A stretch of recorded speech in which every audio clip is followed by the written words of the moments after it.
Hello, everyone. Say anything to anybody? Hello. Zoom will say recording It's in going. progress, and It now, just said that on my screen too, so I think we are officially live. The Dawei okay, Nation. right, semi-live, live in Yeah, time. So I'm here with Mr. Chopsticks. yeah, So it's a pleasure to be here.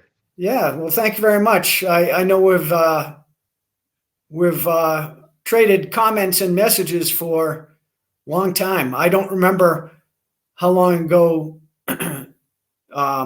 Is it okay for me to mention the that you had another channel?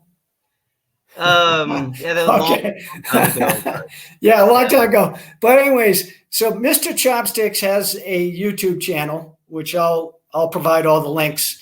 And um, you are pretty much the only non-Chinese person that I uh, know who's still living in China. Um, I know one other guy, but I haven't talked to him. I haven't communicated with him in like 2 years. And he's Oh, an older really? guy. Yeah, and he hasn't messaged me back, and I'm hoping he didn't die from COVID. Oh, well, yeah, yeah. I hope he You didn't either. know, because he's Yeah. 60-year-old Italian guy, and it's funny. I met him. I was on one of these slow trains, and it was packed, and it was all, how these packed slow trains are. Everybody brings their chickens on, and they're whatever they can bring, they're bringing on there, and it was just, we were the only two foreigners in this train. Full, it had to be like hundreds of people, just packed. And so him and I stood back near the doors, and I had just met this guy, and it was a train going. It was going to Shanghai, but I was going to get off. And we had such a good conversation. He's like, "Hey, it's my birthday today, and I'm going to meet my family in Shanghai. We're going to have a nice birthday party. Do you want to come?" And I was like, "Shit, why not?" Yeah. So I ended up going to dinner with him, and we formed a friendship. He was an Italian guy who had a furniture manufacturing company in China, and Oh, he would wow. he would export back to Italy. And he was married to a he was he was about 65. Well, he was 60. Well, he was late 50s then. He's 60s now, and Hmm. his wife was like 30 years younger than him. And Wow. yeah, and she was like 5 foot. She was like 5 foot, like 10 for a Chinese woman. Looked like a model, Hmm. short hair, very Hmm. friendly. They had a couple of young babies, and so Ting Ting and I went out with them a couple times when we were in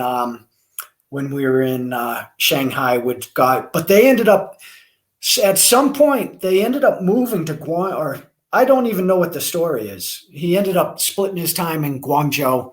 But anyways, I'm diverting.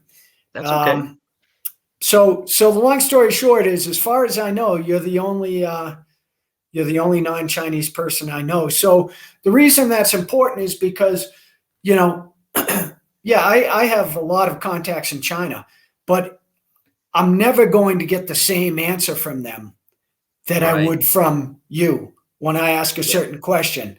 And Yep. I don't need to elaborate on that. You know exactly what I mean. Right. Is the Chinese now, I know a lot of these people really well, so they will tell me no and they will give me the answer. But normally, when you meet Chinese people, you know they're not going to tell you anything controversial or negative or upsetting. You know what I mean? Yes. Um, they don't like to do that at all until they know you and they care for you. And even Or then, it's yeah, sometimes it's hard to get a really just objective and an answer an answer that it's tough to it's a cultural say thing. something Yeah, that you don't want to say something that makes you feel kind of bad, admit something that's an inconvenient truth, we could call it. And I know I have the same feeling, but it's everybody can relate to that, but in China they feel that much more sharply. Is that before you ever went to Japan or China, Um, how different was the reality versus your perception when you went there? Can you remember? Because I know it's been a long Yeah, time. actually, well, I started traveling back in the mid 2000s, and I got turned on to travel from when I was going to university up in New York City. Because I don't think it's any surprise to you, but I'm def I'm not from New York. Let's just put it that way. I'm from Yeah, a I place can't. that's I can't even. Yeah, I can't even imagine you in New York. I'm from a place that's much smaller, and Yeah. so going to New York for me was like it was almost the same as going to a different country. And when I was there, I met people from like countries I'd never even heard of, and I just got so interested in that, just seeing all these different people, How hearing all these how old different were you? accents. How I old were you? was I was pretty young and fresh. I don't want to give away my age here, but Teenage? Were you in your teens or your twenties or? I was beyond my teens. All right, so Somewhere, you weren't a young. I mean, you weren't like a young kid. yeah. Oh, well, actually, when I first moved to New York, I was still pretty young. I was still pretty young. Actually, I Okay. was, yeah, around 20 years old. Okay. I was pretty young. Um, And and not that, and not a lot of experience. It sounds like. no, not a ton of, I mean, I had experience from just like, I've always been very street smart. And a lot of that came from growing up a skateboarder because, I've done skateboarding road trips. I grew up, How spent a lot tall? of How time. tall are you? I'm curious. How tall are you? I'm about 6'9". Six Oh, foot nine and hung like a horse. oh, God. Yeah. Hung down knee, we'll call you. No, I'm exaggerating a little bit, but Are you over 6 feet? uh, it's hard to say. Oh, It's hard to okay. say. Not, never mind. I'm just curious. It's Yeah, I think it's normal to be curious, but just meeting people from different countries, and it got me interested in travel. That's where the travel bug started for me was my time in New York, and then from there, years down the road, once I got the chance, I started to actually traveling, and so I had done some traveling before I came to China, but as far, to get back to your question, how was it different from my perceptions? I was a little bit paranoid when I first came to China. Like my first apartment, I was like checking for hidden cameras and stuff. Like I thought I was going to be like watched all the time, and I and pretty quickly realized were you fluent at that time, or were you still no, learning? I couldn't speak a lick of Chinese. I Wow, mean, incredible, yeah, incredible. I couldn't speak any at that time. I could say like hello, and I could, with a really horrible pronunciation, could say thank you. You know It's how incredible. mo- You've come a long way in a short amount of time, amigo. I put the hours in, Yeah, so I used to study like 3 hours a day, but yeah, so I pretty quickly learned that I was a little bit too paranoid when I first got here back yeah. in those days. And this is way before WeChat and all that kind of stuff. So I realized that, I didn't have hidden cameras in my apartment and people weren't following me all the time. And I started to relax. And yeah, that was as far as perception versus reality. Uh, Where was that? Where you first landed? Um, Was it Dong Bay or someplace else? no, well, I'll give you a kind of a unique Chinese trivia challenge, but and don't worry Uh because you oh. probably won't know this, but most people don't. Okay. Okay. So I spent a lot of time in the northeast of China, and a lot of the people, because this used to be a very sparsely populated region, the people that moved up here to populate it came from a specific province in China for the most part. And I'm going to give it away now. This will help. It's the same province that Confucius was from. Shandong, Shandong province. So that's where I was. Okay. Small town Shandong. Yeah.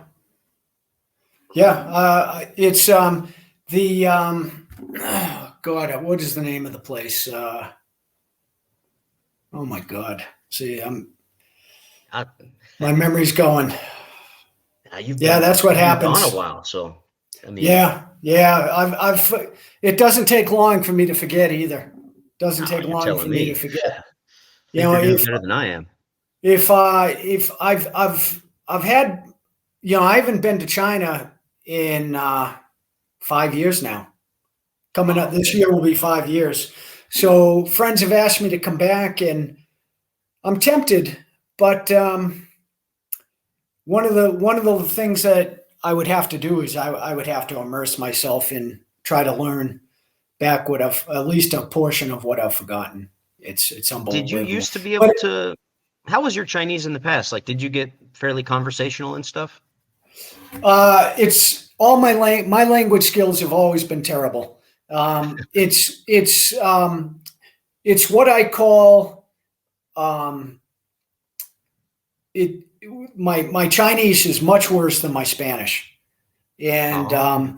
and the Chinese I would get semi like basic conversational. I wouldn't be able to have in depth conversations, but Mhm. long story short, I didn't speak anything for the first couple times I went to China. But when I started going back to see the girl there, I was like, okay, um, Mhm. you know, this isn't going to fly anymore. So I ended up purchasing this great program called Fluency, which is phenomenal. Can't recommend it high enough. And like you, I was putting in a good 3 hours a day. Oh, good for you. Yeah. And they focus in the beginning, they basically don't try to do the reading or the writing. They basically want you to focus on this the pinning, right? And so Mhm. they want you to basically learn how to speak it and how to understand it. So it's conversational. And Right. so um, after about 3 months of doing that, I booked a flight and then I went up into remote parts of China. I flew in, took the train, took the buses, and if I could get around and make it without dying or suffering, catastrophic problems, and I knew that I had learned, you know, enough to travel around China, because you have to be able to, you know, communicate with your hotel, with restaurants, with Mhm. taxis, trains. I mean, ask people directions, right? Where is this? Where's that? Yeah. Because they didn't have smartphones back then. So Right. um, yeah, so and it was a success. I don't remember how many weeks or months I was there, but yeah, I told Ting Ting, I said I'm going to do this, and then after about a month, I'll wrap around, and if you see me, then I was successful. If I don't make it, I failed. And so it became good enough. I mean, I was never there long enough. See, the problem is, and even now in Mexico, it's the problem I have because I work using Mhm. English, right? I Right. use English all day. And so when I'm using English all day, whether I'm in China or Mexico or wherever, you know, that's what I'm using. And so I'm Mhm. never completely immersed, even when I'm living in Mexico or I'm living in China. And Yeah. so for me, it basically it's like one step forward, two steps back with the language. Mhm. So Well, that story I think um, mirrors a lot of people. It certainly mirrors mine and how I started to learn Chinese. I came here, yeah. I couldn't speak a lick of Chinese, but I had this little Lonely Planet phrase book, pocket size, and I would put that I had my wallet in one pocket and Hmm. my little phrase book in the other pocket. Yeah, can you believe it? Back before apps and stuff, I actually had a book. Oh Um, yeah, I still carry a book. yeah, I I still prefer I still books carry a actually. book. Yeah, I because I have prefer all my books. notes in it, and oh yeah. Yeah, well, I got a vacation and had about a month of free time, and I hit the road. And it was during that vacation that I had to learn kind of like sink or swim, kind of similar to what you were talking about, and be able to learn enough Chinese to navigate, get where I need to go, get what I need to get. And in that 1 month, I took, because I was studying a little bit before that trip, but that 1 month of kind of putting the pressure on and just going out there and making myself do it, Yeah. I took a big step up just in that 1 month. I wasn't good by any means after that, but compared to like after that month, people that knew me before that, they're like, wow, why can you, why can you speak so much more Chinese now? Well, like you That's the way said, to do sink it. or Complete swim. immersion. Yeah, Yeah, complete immersion. and that's what I mean. The places I was going, Hmm. you weren't going to find anything in English, and you weren't going to find any English speakers. So you better be able to communicate. So Yeah, that's the way to we'll be do able it. to, do the mime. Sounds Right. like, I've done the mime before. My yeah, first day in China, I was doing a whole lot of it. yeah. It's so the but going back to relationships, you know, it's obviously you understand the Chinese culture and the Chinese people pretty well by now, and I would think so. yeah, I would definitely think so. And I can tell you, having been in a relationship with a Chinese person and having exposure to many Chinese people, the it's still one thing that it's still, even after years. I remember one time I had a discussion with Ting Ting, and we spent like an hour hashing over something because we were going like this. We just weren't seeing it the same Hmm. way. We talked for an hour, and I was like, at the end of the hour, we were all happy. We understood it. And the next day, she made a comment, and it's like we never had the conversation at all. And I'm like, what the hell just happened? Can I, And just for clarity, was it just the conversation you all had? Was it about like just pure communication, or was it you all weren't seeing eye to eye on a specific topic? yeah, we weren't seeing eye to eye. Basically, I don't remember the exact. This was like 10 years ago now. Hmm. It was, we were trying to, build, you know, something, and Right. so you're trying to make sure that you're seeing eye to eye on certain things, because the bottom line is you don't want to carry on a relationship with somebody that yeah, so it was something to do with core beliefs, Hmm. or how we would set up a life structure, something like that. And Right. so and so we just weren't seeing eye to eye on it because we didn't understand it. And I just don't think because she never traveled outside of China at that time, and Hmm. so she really didn't have any understanding of anything but the Chinese way, right? Yeah. And I think that's where it was coming in. Is it was like it was like she refused to like believe me many times. Instead Hmm. of instead of just saying, "Well, David's always looked out for me. He's never lied to me. He's always, taking care of this and this. I should take his word for it." It was Yeah. never that easy. Never that easy. Right. Yeah. So, I mean, the situation you're describing just sounds like something that I've encountered so many times, so I can really get what you mean. well, it's really why uh, in a lot of my music that I posted on YouTube was I sat down and played during these times, because they were such gut wrenching, heartbreaking moments for me. And Oh, okay. those are some of them, because you know nothing in life is perfect, but I just couldn't bring her into my camp, Yeah. right? I just couldn't bring her into my camp. And I know a lot of guys where they didn't give a shit. They're going to marry the Hmm. Chinese girl and they'll worry about it later. I've never believed in that.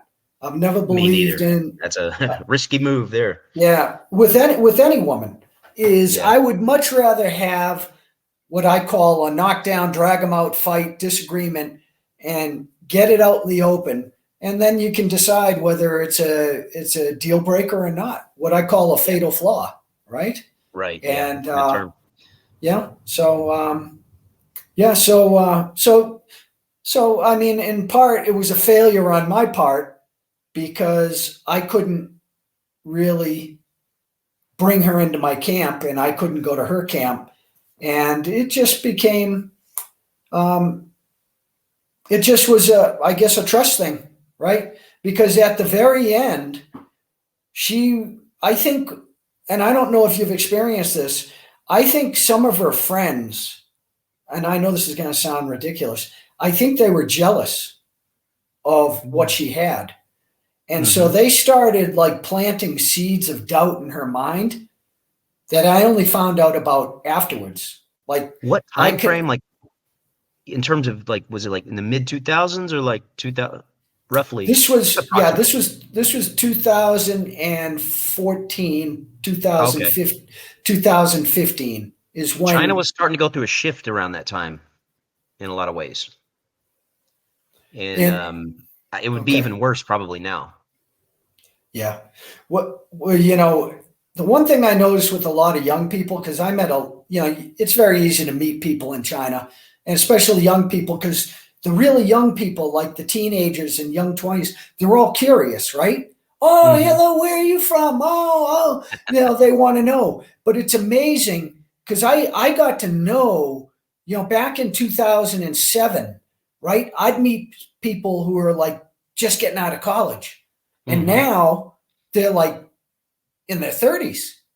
Hmm. And it's amazing how they went from curious and open and fun and friendly to, some of them are like ultra CCP members now. It's like the change in them.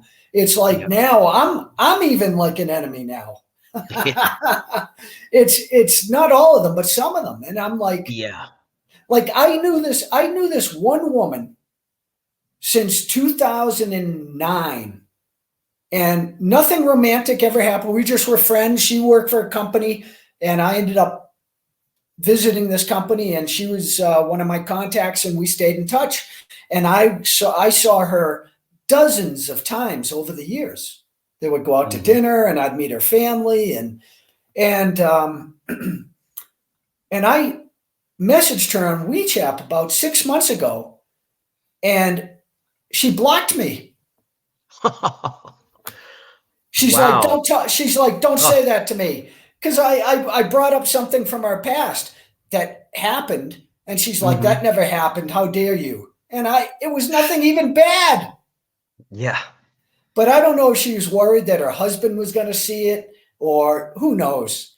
But I thought it was the most ridiculous thing that this woman I've known for 15 years, 14 years at that time, just, Yeah. Sounds like she yeah, threw it away pretty easily. yeah, ridiculous. Ridiculous. And there's a woman. I mean, there's a woman who's told me all these stories about it's, and that's the thing. Just with people in general, I don't want to say it's just a Chinese thing. I mean, it's Hmm. people in general, and that's where you have to remember that when I was a young boy, my parents said to me, and I don't remember if I asked them, but they said to me, they said, David, just remember, when you get to be our age, you'll be able to count the number of good friends that you have that you can rely on, et cetera, on one hand. One hand. Hmm. Now I Yeah. have I have three siblings, so, and then I've been a best man 5 times, so I can go to two hands, and I think, who knows? Now, you're doing pretty good. I mean, that's more Yeah. than, because the siblings are typically, unless there's some kind of really deep relationship problem, they're going to, obviously be just natural friends, especially at that age. You get close to each other, and a lot of times they'll be the best friends you've got in the whole world. Yeah, it's So family, right? It's yeah, family. I'd say you're doing pretty good. But Yeah. it is weird to see, because, I was in China back in, 2007, and then I've seen it now 2024. So there's been such a wide span of time that I've seen it. and the differences, the changes are very obvious, very palpable, and it's just it's interesting in a way. It's also disappointing and alarming in a way to see how, because we're talking about, one over a billion people, how such a big change can come over so many people seemingly quite easily. And because the China I'm in now is definitely not the one that I came to in 2007, you know. And these changes aren't just like in one area. I mean, it's across the whole country. So it's just, in a way, it's interesting to have experienced something like this, because I think a lot of people never do. But Well, I haven't been back, but it sounds like you're describing because the Chinese are almost, and again, I'm talking in general terms, so anybody who listens to this, obviously a billion people aren't all going to fit into this, but the Chinese were always fun loving and in many ways and curious, and it sounds like maybe I'm interpreting what you're saying as maybe the COVID experience entered, maybe that mortality or that drastic change and really was a punch in the face that they're still trying to recover from, it sounds like. well, what I can say again, because just like you mentioned there, you don't want to Yeah. generalize too much, Yeah. but what I can say, just honestly, heartfelt, I left China for a while. I went to Japan and then came back to China. And the China that I returned to sometime around 2017 was definitely different. I noticed it pretty quickly because, like you mentioned, there used to be a curiosity, and people would ask me where I'm from. I would tell them, and they'd be like, "Oh, that's cool. I want to go there." And when I came back, I noticed that they would ask me some of the same questions, but there was some element of that curiosity was gone, and it seemed like it had been replaced by nationalism. And there was a lot of comments, just I mean, if I did get a response, if I said where I'm from the U.S., one comment that I got, that I still get pretty often, is, "Oh, I wouldn't go there. It's just too dangerous." Just stuff like that, or telling me that Yeah. aren't you so happy? Just like, aren't you so happy to be here? China is Yeah. so safe, and I don't recall that my first years in China. That wasn't a common response back in those days, and I noticed it, and I was just like, okay, I'll just kind of overlook this. But to be honest, it gets a little tiresome to hear it all the time. Yes. The repetitive, when you get the same questions, it's like, yeah, shut up. Yeah. Yeah, and it's like, Yeah. when you hear a grown man who, especially, I'm up here in the Northeast, and they've got the reputation of being big, tough, beer drinking, Well, they just are big. They savage. are, they are bigger than the average Chinese typically up there. I've noticed. Yeah, and they've got the reputation of being tough Yeah. as well. Do And they? so Yeah. to hear a guy who comes from a place with that kind of reputation Yeah. tell me that he would never go to the U.S. because he's too scared, I mean, it's hard. On one hand, it's hard not to laugh. Oh, So, I do laugh. I do laugh. I've had people come up to me and say, "Huh." I forget the exact question, how they phrase it, but they'd be like, what is it like to be in the middle of a gun battle?" And I'd be like, what? What the hell are you talking about? They're like, well, we see it on TV where you're just walking down the street and people start shooting at you. I'd be like, right. Yeah. you're watching too much TV, man. That's not real. Unless you're living in like East St. Louis Yeah. or south of Chicago. Well, the the impact of media, and especially here, the Yeah. media in China is very carefully crafted, and there's Oh, some yeah. certain objectives they've got, and the power of it to skew people's viewpoint and opinion is unbelievable. Because even I'm not totally immune from it. Like, I talk to my family a lot, and everything seems to be going okay, back in the States. But I see all this bad news every time, whether I'm watching Western media outlets or something pops up on my Chinese WeChat feed or whatever.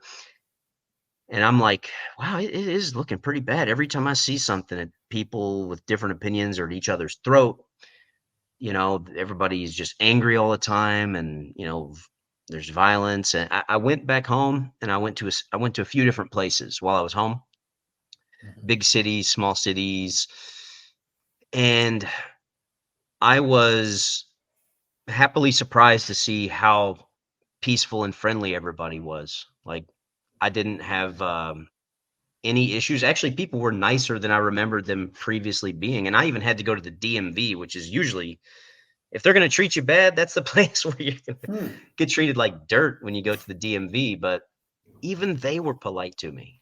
And I was like, wow, this is nicely surprising. So it just, all the negative media stuff even was starting to kind of affect my perception. Well, I think that the media definitely is, no matter what country now, the media is definitely not there to help people. It's there Oh yeah, to it's there to promote a platform, a message, and that's what they're paid to do.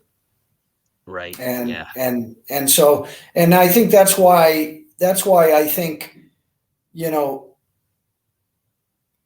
having individual to individual contact, or even, I think the Twitter platform, or Mm. some sort of online presence where you're getting information from somebody who doesn't have an agenda, or at least you don't think they do, Hmm. right? I mean, Yeah. like I said, the what I notice more and more is there's too many people trying to make their living online, and they start putting out content for clicks. Hmm. Yeah, getting good objective information these days is so hard. I mean, I guess it's probably always been hard, but the just speaking about, we'll talk about the US media. Like, they're not there to give you the news. Yeah. They're pushing some kind of agenda, and the damage they've done, it's hard to put into words. I hold them responsible for a lot of the, division and just things in America, because when you turn on American news, anything bad that's happening, they're going to play 24/7. Any Yeah. protest, riot, violent act, whatever. In China, I'm sure they're having protests somewhere in China, a country this big with this many people, and I see little, snippets here and there. I know that there is discontent in certain parts of the country, Oh, I've but seen protests in China. Yeah. they don't air it. And if China, for example, would air if they would focus on all these negative things and protests and riots, like the US does, it would totally change people's perception of China. But they do it in two completely different ways. Like, the US just constantly air their dirty laundry, put the bad media out there, because people want to see bad news. It gets a lot of viewers, and they want that advertiser money. In China, it's, state-run thing, so they're concerned more about face and their image. So they're like, oh, bad news? Oh, we don't want to show that. Let's show some good stuff.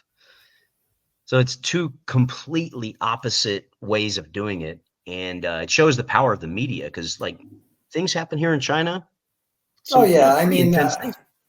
Just I look at don't. Yeah. the highway recently in Guangdong, that big highway that collapsed. Most When of when my when friends did here, that happen? just very recently, it was like a week or two ago. No, I'm not familiar with that. We're in Guangdong. I don't actually know exactly where, but you can easily find, Oh yeah, I'll look it up articles. because It was Guangzhou is one big. of my favorite cities. Yeah. Yeah, yeah. It was a major collapse. It was like a highway, kind of like a mountain road looking thing. Oh. Collapsed. I don't know what the death toll was. Last time I checked, it was approaching 50. Basically, the highway collapsed and people kept driving, and it was kind of around a curve, so they would suddenly the highway ends Oh and you fall God. into a pit, you know? Yeah, that happened. That happened up in Connecticut, where when I was living in Connecticut, a bridge collapsed, and it was like 2 a.m, and there was a guy who stopped, and he got out and he started trying to wave down people Hmm. coming. And the story I'll never forget is a car with two young guys went by him like this, and Whoa. they both died.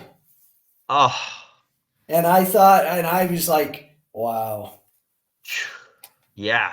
That's, it's crazy that you say that because I saw something related to that Guangdong situation. It was a Chinese man who was doing a similar kind of thing. He was trying to alert people.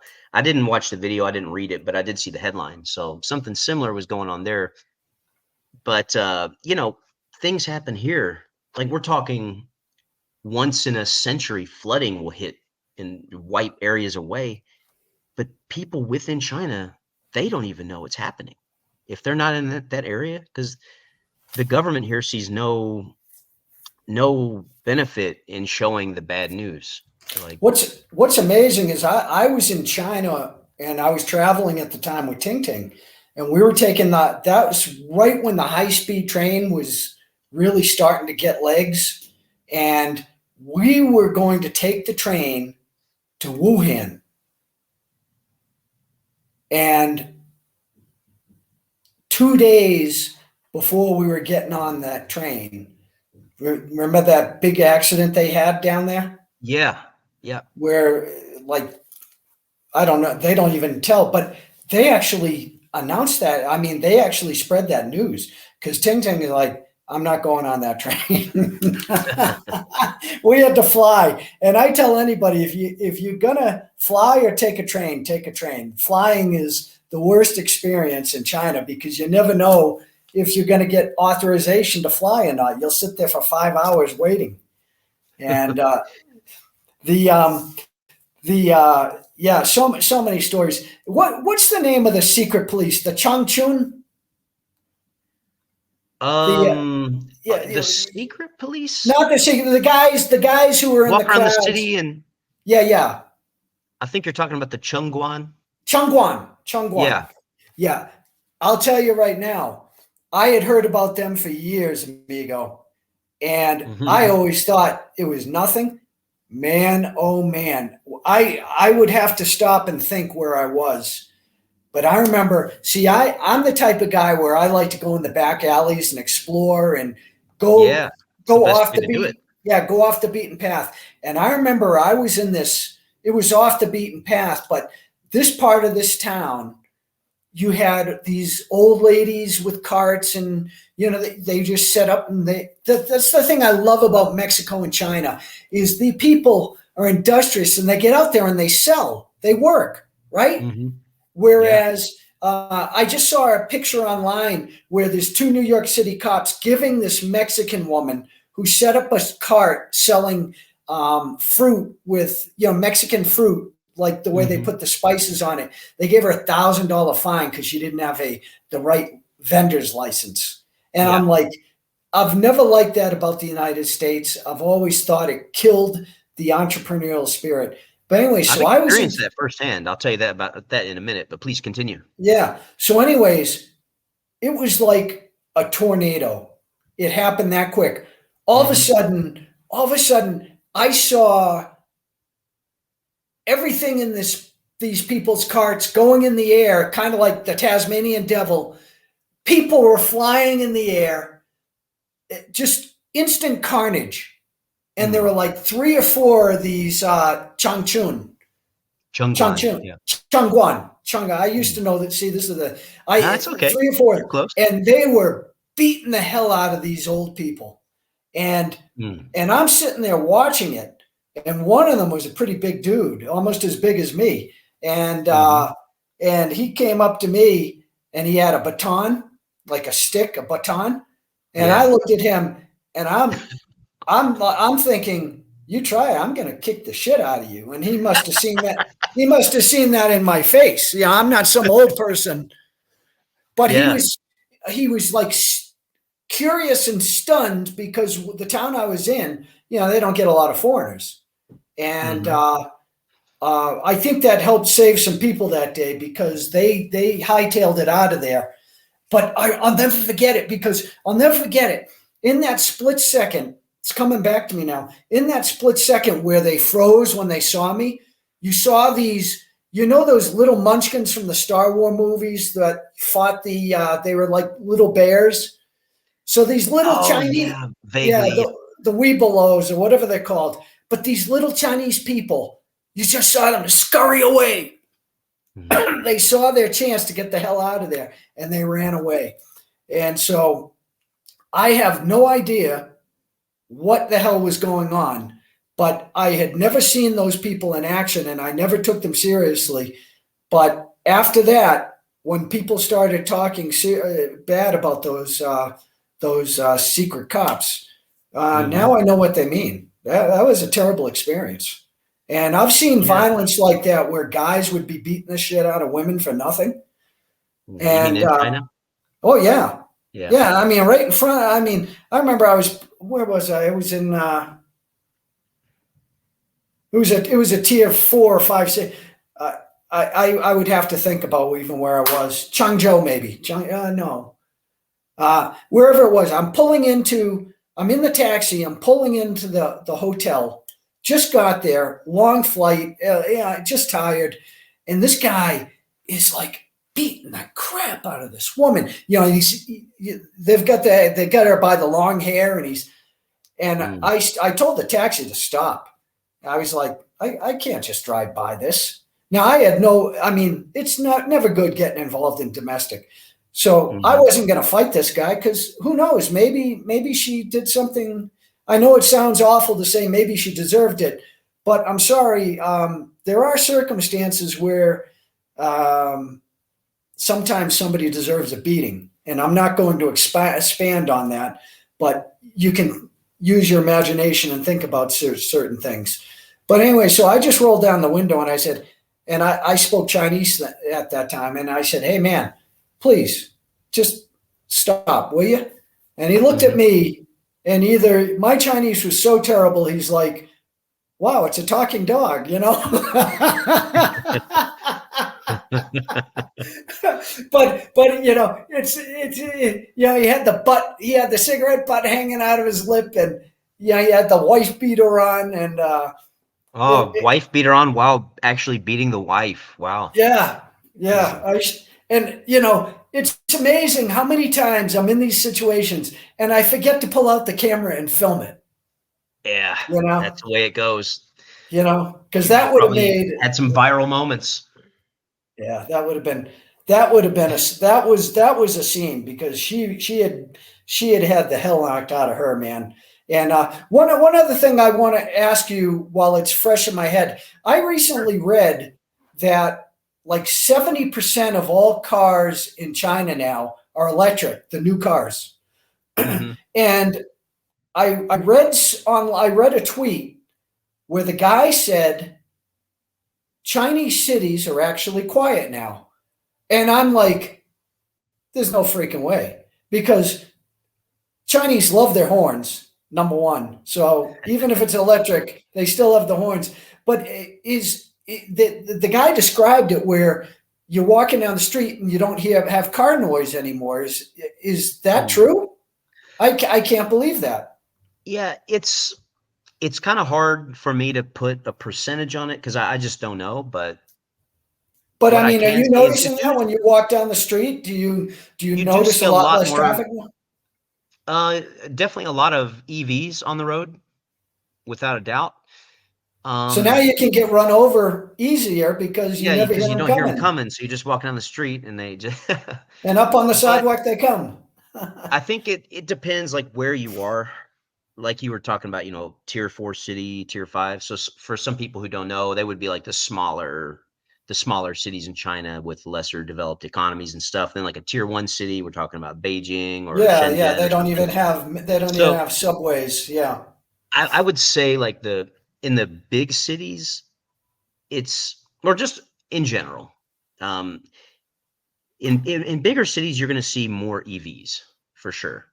And as far as quiet roads, in general, if you're in an area that's populated with a whole lot of Chinese people, it's typically not going to be very quiet. But it's quieter than before, but it's still definitely not quiet. I mean, that's the thing with a lot of these people who make this, China related content or put out videos. They a lot of times sometimes it's out of ignorance because they're talking about things they don't know that well, and then sometimes it's just intentional, ass kissing because maybe there's somebody that knows them and they want them to put out some good stories or do something to help the image. But there's a lot of stuff that's coming out that's just off the mark. Like I heard one guy recently saying that there's no more pollution here. I was like, Yeah, that is, that's the video that I sent you. That guy. Yeah, that's. yeah, and I people are mean, taking this guy that's seriously. ridiculous. Yeah, I Yeah. mean, I knew he was full of garbage. I mean, you can't turn that. It's like turning a cruise ship. You're not going to turn it that quickly. Yeah, I mean, there are improvements being made, and I've noticed some Yeah. changes in China, some good, not so, and some not so good. But to get some good objective information about here from somebody who's knowledgeable, got the experience, and that's going to really shoot straight with you, it's pretty tough. When I look at some of these channels on YouTube, people talking about China, like especially people that are here in China, it's not the landscape's not looking too good amongst China content creators that are actually in Mm. China. The landscape is looking pretty rough. Yeah, literally. I don't follow anybody other than Hmm. you on anybody who's in Oh, China. thank you. So I couldn't. I couldn't. And it's because I've connected to your channel back when you were in Japan, Hmm. and then when you transitioned, then I Be knew. careful of that term transitioned. I'm still a male, by the way. Yeah, right, right. Relocated, Yeah, I'm just playing with you. That term, when I hear the relocated. word transition now, it always reminds me of that. Yeah, that's But crazy. it's just a joke. Well, listen, I know you got to get going. So the is there anything that you'd like to is there anything that that's on your mind that you want to finish with or Yeah, not um, not really specifically, but it's nice to finally chat with you on here. We definitely can do it again. I'm sure we've got a lot more things we could talk about, and thanks for having me on. And if anybody wants to see China related travel content or just some insight into, current happenings in China, I know you said you'll put a link to my channel. Just check me out at Chopsticks and Trains. Um, and yeah, that's pretty much it. I mean, hopefully we'll do it again sometime and we'll see yeah, no, yeah, absolutely. what's on And the list of things to talk about.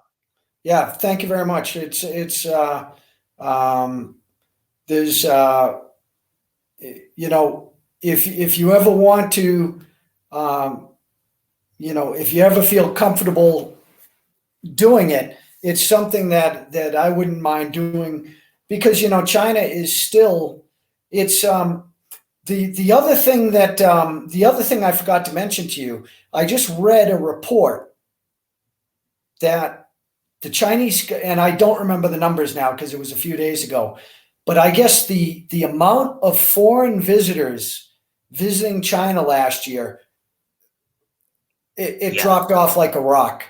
Yeah, it and did. and and the Chinese were saying that they're having a lot of internal tourism Hmm. through domestic, but the number of foreigners who are visiting the country, and they don't know why. And and so I replied to the guy and I said, well, I can tell you, I haven't looked into it, but I said I can tell you three things right off the bat. That number one, I've looked at flights, and you've just done some traveling, so you can tell me if you found this. I've noticed that compared to past years, and that the just in general the same flights from Boston to the different Chinese cities that I looked at are minimum double, but Hmm. sometimes three, four times the cost that I had paid in the past. Now, Hmm. granted, that was 5 years ago, but you know what? Airlines in general haven't increased that much in the last 5 years.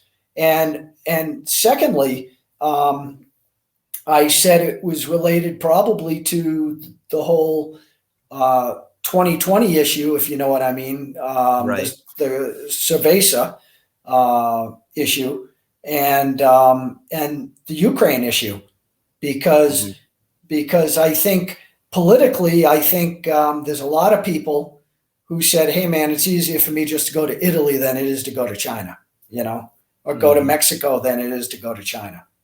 And going Yeah. to China is not a simple process unless you're in a tour. Yeah, and recently I was traveling and I went to a couple different countries in Southeast Asia. And not that long ago, I was also in Japan, and I could just see the international tourism there compared to here. And it reminded me of years past, like back in 2008, 2009. Like Yeah, China looked the same way. It had people from all over the world, and I was one of them. it was great. It was Yeah. awesome. And now you see the foreign straggler here and there standing out very noticeably. Even Mm, me now, when I see so few fellow Westerners, when I'm out and I see one, I'm kind of like the Chinese now. I'm like, oh, look, a foreigner. yeah, double Like take. analyzing how they look, like, Yeah. they look different. But yeah, but when I've recently went to some countries where the tourism industry is really just thriving, and it was as clear as day. Then I came back to China. I was like, things have definitely plummeted, and it's not just something you read about on a paper. Like I can see it with my own eyes.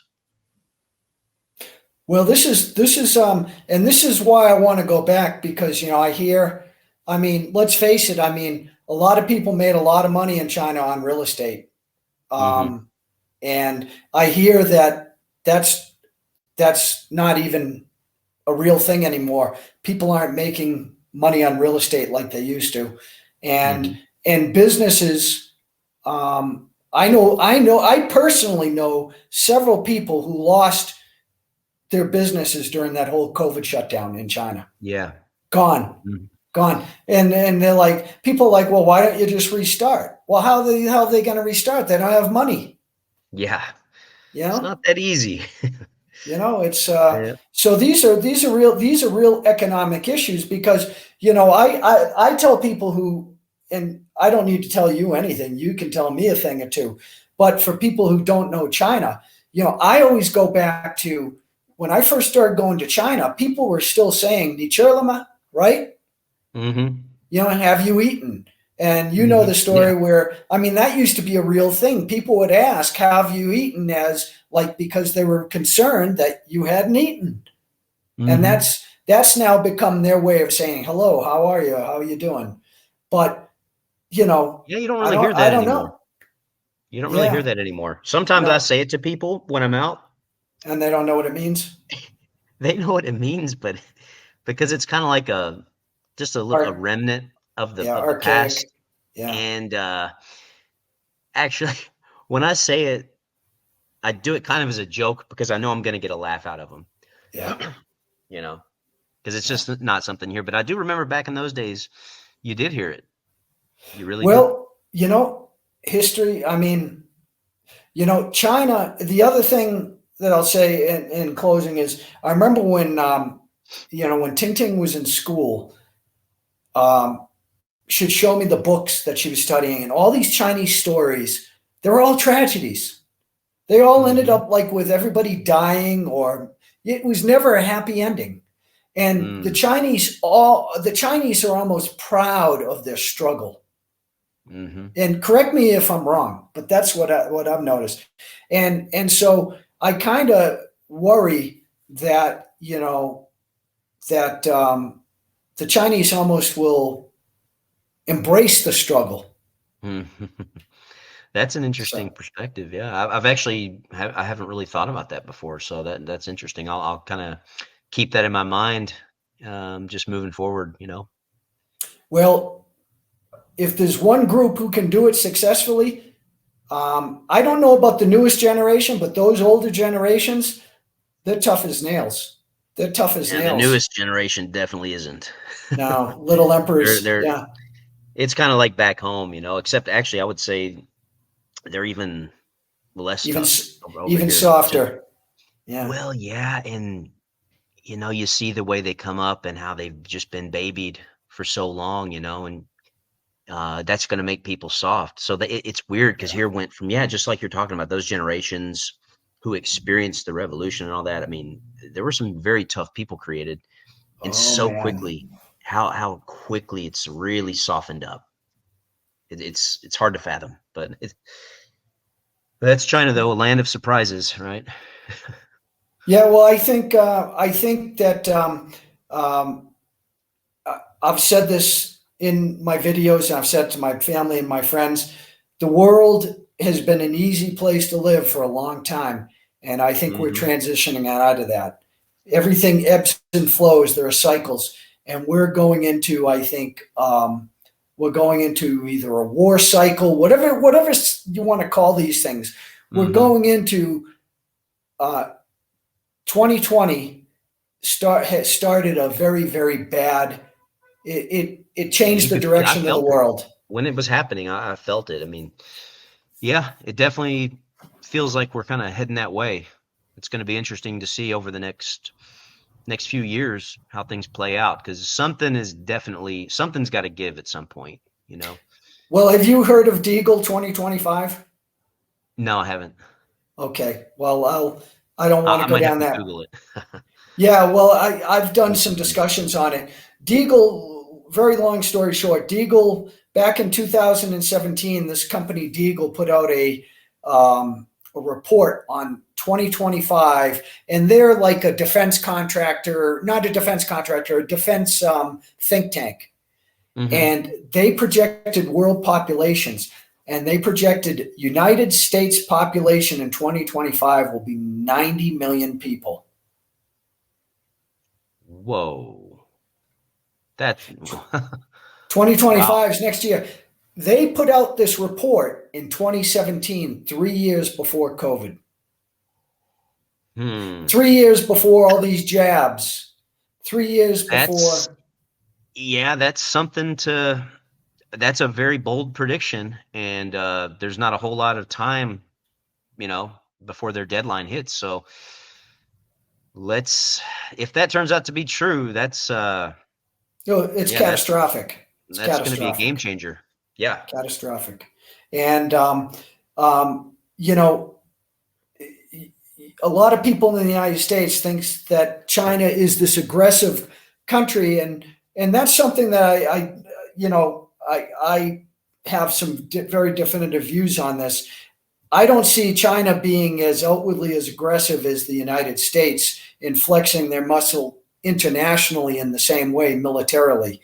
But like in the Korean War, I was explaining this to somebody in the Korean War. If you force them to cross, if you cross a line, that they'll come back at you. They Hmm. will definitely act militarily, and they will Hmm. definitely act kinetically, Right. if you force them to. And Yeah.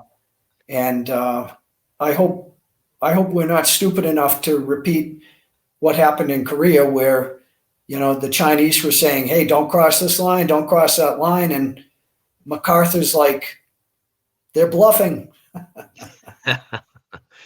Yeah. Let's So hope not. Let's hope yeah, not. So we need some good news, around the yeah, world, but just through traveling, like we always hear all this bad news and stuff, but I've just recently been to a handful of countries, including my own home country, our home country, and I do see things.